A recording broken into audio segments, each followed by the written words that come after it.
یو ځوان خپل ځان له زنا او بدکاری وساتي، خپل ځان یې له دې ناوړه عمل یعنی زنا څخه وژغوري.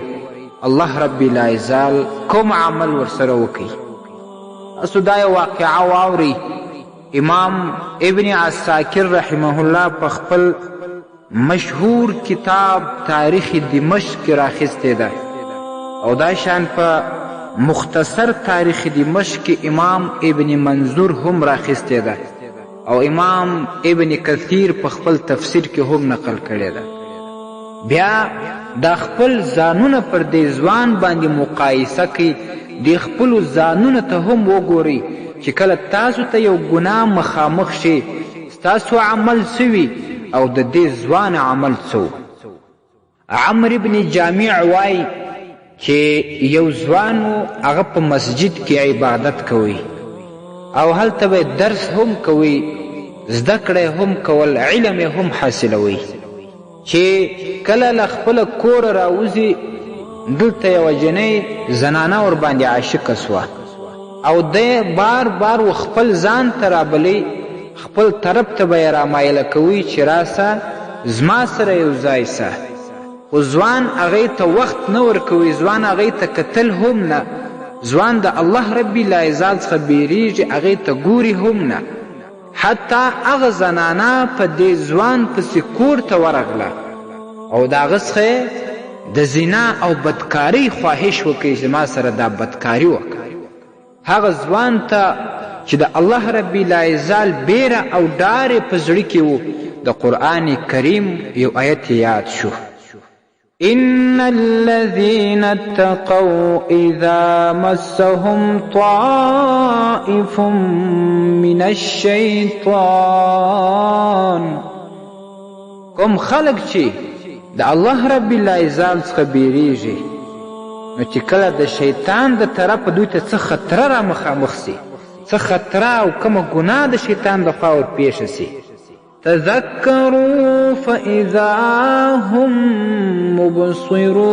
مبصرون، نو دوی سمدستی د الله رب العزال په یاد باندې ځان اخته کی، په ذکر باندې ځان اخته کی، دعا د الله څخه وغواړي، پناه د الله څخه وغواړي، د الله رب العزال عذاب را په یاد کی، د الله رب العزال وعدې را په یاد کی. فإذا هم مبصرون، بیا نو د دوی سترګې وغوړېږي چې الله رب العزال د دې ګناه څخه دوی بچ کړي وي.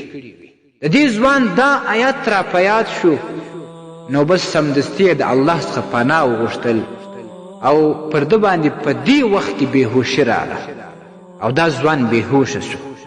ثم افاق فاعادها، بیا چې کله له بېهوشۍ را بیداره سو، دویم وار بیا دغه آیت تکرار کوي. د دې دویم وار تکرارولو وروسته هغه ځوان له دنیا ولاړی، فمات، هغه وفات شو. عمر رضی الله تعالی عنه ته خبر ورسید چې پلانې علاقه کې د یو ځوان سره داسې واقعه شوې ده او هغه له دنیا سترګې پټې کړې دي، او د هغې مور و پلار را ولاړ شو، دا ځوان یې له شپې دفن کوي. فجاء عمر فعز فيه اباه، په دې واقعه په دې پیښه کې عمر رضی الله عنه رالی د دې ځوان پلار ته تعزیت وړاندې کوي. عمر رضی الله تعالی عنه او یو څه نور ملګري ورسره وه، د دې ځوان قبر ته ورله، هلته یې د مغفرت دعا هم ورته وکړه.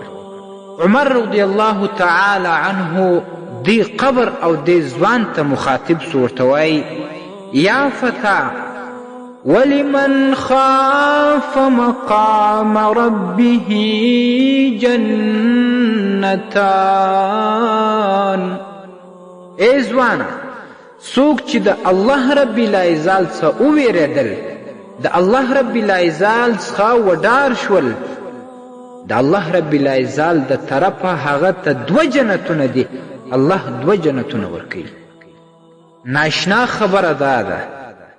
فاجابه الفتى من داخل القبر، هغه ځوان چې وفات سوی و له قبره اواز راوتی، له قبره جواب ورکوي، ورته ویې ویل یا عمرو، ای عمر، قد اعطانیهما ربی عز وجل، هغه دوه جنتونه ربی لا یزال ما ته راکړي دي، زما روح یې دوو جنتونو ته استولی ده، زما روح دا وخت پر دوو جنتونو باندې خوند اخلي. مسلمانانو عزیزانو راشئ دې ته متوجه شئ. نن ما او تا په څه کې اخته یو؟ آیا ما او تا د دغسې پیښو سره چې کله شیطان یو ګناه راته مخامخ کړي، ما او تا د هغه نه ځان بچ کړی دی؟ ما او تا ځان ژغورلی دی؟ لا ورپسې مخته کیږو، یو قدم نور ور وړاندې کیږو چې ګناه وکړو. الله اکبر. مسلمان شان دا دی چې یو ګناه ورته را مخامخ شي، دی شاته ورنه منډه وهي، د ګناه نه ځان ساتي. عزیزانو عرض می دا دی چې هر ګناه هر ځوان ته مخامخ شي په دې دور فتن کې، نو پکار دا ده چې د دغسې ګناهونو سره د دې ځوان معامله وشي. د الله رب العزال ذکر یې څوک را په یاد کړي، د الله رب العزال څخه پناه وغواړي، ځان د شیطان د دې ګناه څخه وساتي او د الله رب العزال عذاب را په یاد کړي، نو د دې به رب العزال داسې مقام ورکړي لکه دې ځوان ته چې الله ورکړی و. دا د الله رب العزال وعده هم د سورة الرحمن کې راځي، ولمن خاف مقام ربه جنتان. کوم څوک چې له الله وډار شول، د الله نه ډاریږي، د الله د بیرې ګناه پرېږدي، هغوی ته رب العزت دوه جنت ورکوي، هغه به پر دوه جنتونو باندې خوندونه اخلي. ستاسې د اسلامي پوښتنو جوابونکی مفتي حکیم الله صابر الحنفي صاحب.